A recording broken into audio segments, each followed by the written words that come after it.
Last night, I got to see Mel Gibson's new movie, Flight Risk, where we follow a U.S. Marshal transporting a government witness on a plane, and the plane ends up getting taken over by a hitman. So, let's talk about Flight Risk. So, as I said, this movie follows a U.S. Air Marshal when their plane gets hijacked, and the U.S. Air Marshal is actually played by Michelle Dockery, and she's a part of the Downton Abbey movies, as well as one of the most underrated shows on Apple TV+, which is Defending Jacob. If you have not watched it, watch it, because it's really good and you won't regret it. It's about a whole legal case with her son, and so, yeah, it was really interesting, but back to the cast. The government witness that we were talking about in the synopsis is actually played by Topher Grace, who was the Eddie Brock character in the Spider-Man movies with Tobey Maguire back in the day. And then there's also Mark Wahlberg, and he's in this movie playing the hitman. And what was really funny is that he was actually in Daddy's Home 2, where Mel Gibson, who was the director of this movie, and Mark Wahlberg, they play father and son. But if you guys don't follow movies as closely with the release schedules and other like little tidbits of information and things like that, there is actually a believed curse around movies in January, because these are typically the ones that are pushed back from the December movies. And the December movies are like the big blockbusters because the whole family is on vacation or Christmas break or things like that. And so there is this common belief that January movies are typically not as good as the ones in December. And this has just been going on for years and years now. It's often with horror movies as well. If a horror movie is typically in January, looking at you, Wolfman, then they're probably not as typically good. But that curse has been broken in the past with movies like Megan. And so I was really expecting not a lot from this film. The film itself is releasing in January, which is a red herring. But the thing that does turn this around was that Mark Wahlberg was actually willing to shave his head like this.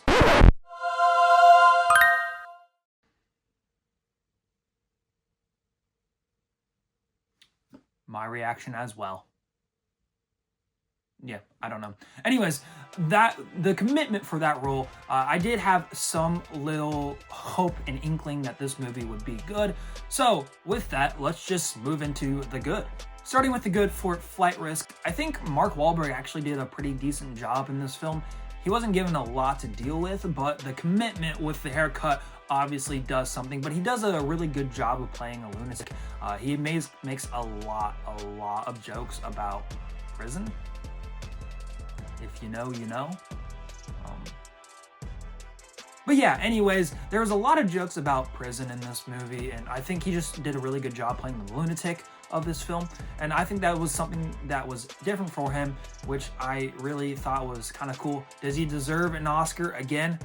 No, he does not deserve an Oscar, but he did a well enough performance, better than most of the other cast as well.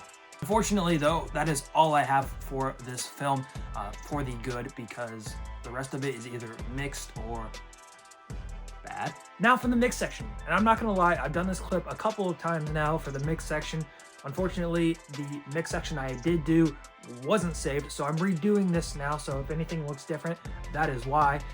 So with the mix section, I wanted to talk about the humor in this film. The humor is not everyone's cup of tea. There's a lot of good things about the humor, where there's just a lot of funny jokes, and then, like I've said, a lot of funny jokes about prison, but there's also like jokes that weren't supposed to be jokes. I don't think they weren't intentional. So that was a big thing. So this movie to me was just intentionally funny for a lot of different reasons. And so there was, again, something happening in the plot where it wasn't supposed to be funny, but it was, and then someone would say something that wasn't supposed to be funny, but because the script was not great, it would be funny. So there's just a lot of things like that. If you like to hate watch movies with the bad scripts or just unintentional jokes, you might actually enjoy this. That's why it's kind of in the mix.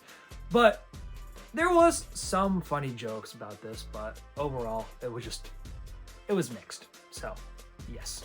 To start off the bad review, the toning was atrocious. There is a lot of comedy in the first 35 minutes. That's not a spoiler, just a lot of comedy I was not expecting when going to this film. And then there would be mostly just Mark Wahlberg would take off his hat, and you could really tell they're leaning into the craziness and the humor. The humor is basically just built into Topher Grace's character, and so there was just a lot going on with the comedy, which in some ways I found enjoyable as long as the jokes landed.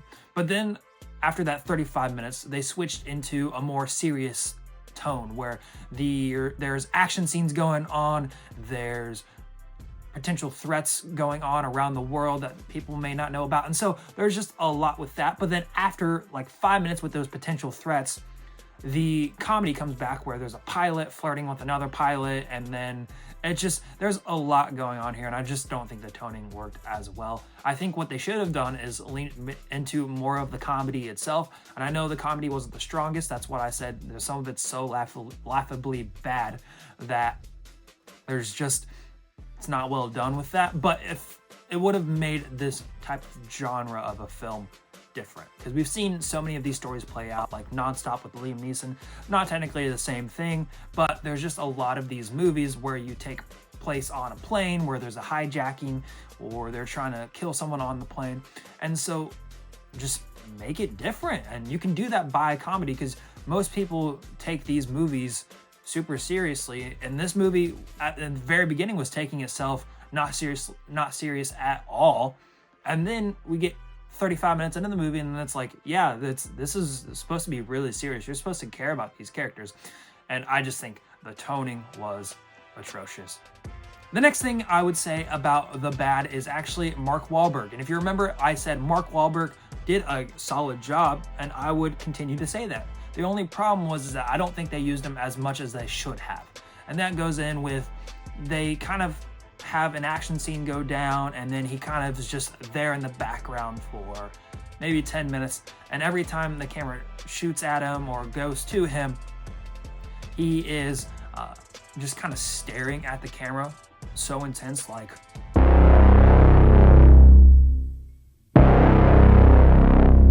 or he's trying to mess around with something, but it's not interesting at all with what they're doing and with the environment that he's given. And so I think that they should have used more of him and his lunacy, or let things play out a little bit longer so that we could get more of the crazy Mark Wahlberg. But I think that was one thing that they really kind of flopped with this film, was that they didn't use him enough, even though he really committed to this movie with the haircut. And I think I should get a haircut like that. What do you think? No. Nope, not gonna happen. All right, to tie in the next idea of The Bad is actually the environment. And so the whole concept of this movie is about the environment. There's a plane hijacking, and you're supposed to figure out how these people are gonna get out of this situation. And so with the plane just being a simple mail carrier plane, I don't know my different types of planes, but it's just a basic small private plane, and I just don't think there was enough things to interact with on the plane. They do some things with some IDs and things like that, but there are 2 seats in the cockpit, and then a seat on the side, and then open back, essentially. There's nothing going on back there except for boxes. And so after they take down the person, or after something happens, they don't really do much with the environment. They're just trying to fly a plane.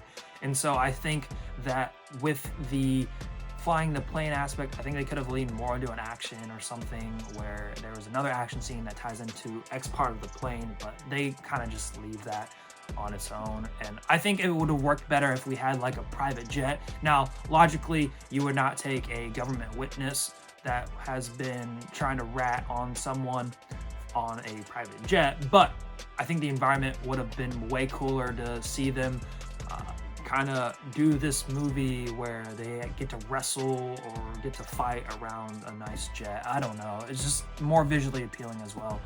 But they kind of waste the environment in this movie, and I think that was really sad. Hey, real quick before I give you my final scoring for Flight Risk, I would love for you to follow my social media platforms down below, as well as engage with me in the comments section below, saying if you're going to even see this movie or not based off this review, or what your thoughts about Flight Risk were if you've seen it. And then I also would love for you to kind of like this video, and then tell me what more videos, ideas I could do other than just movie reviews. I would love to hear your guys' input. And with that, let's just get into the final scoring. So with the scoring, I'm actually going to give it a 1 out of 5 for the stars, and then a 3 out of 10 for the scorecard. And if you've seen the bad part of this review, it kind of explains it for itself, but let's go into the final recommendation. So finally, with this final part of this recommendation, I'm going to say no, don't watch this movie unless it's on a streaming service and you want something to turn on in the background. It's not worth it paying $15 to go see it at the movie theaters. There's a lot of fun with it to be had if you like unnecessary or unintentional jokes that these characters make, or it's not supposed to be as funny as the movie actually is. But if you like those films, sure, go ahead and watch it, but for basic fans, do not waste your money on it. Wait for it to come out on a streaming service and then turn it on behind you on some other certain day where you don't want to watch something, but you want to have something on in the background. That's what this movie is best for, and I don't think you should waste your time with this one in the theater. With all that being said, I would love for you guys to click on the subscribe button around here somewhere, as well as click on these other videos I have. I have a bunch of different ones so far.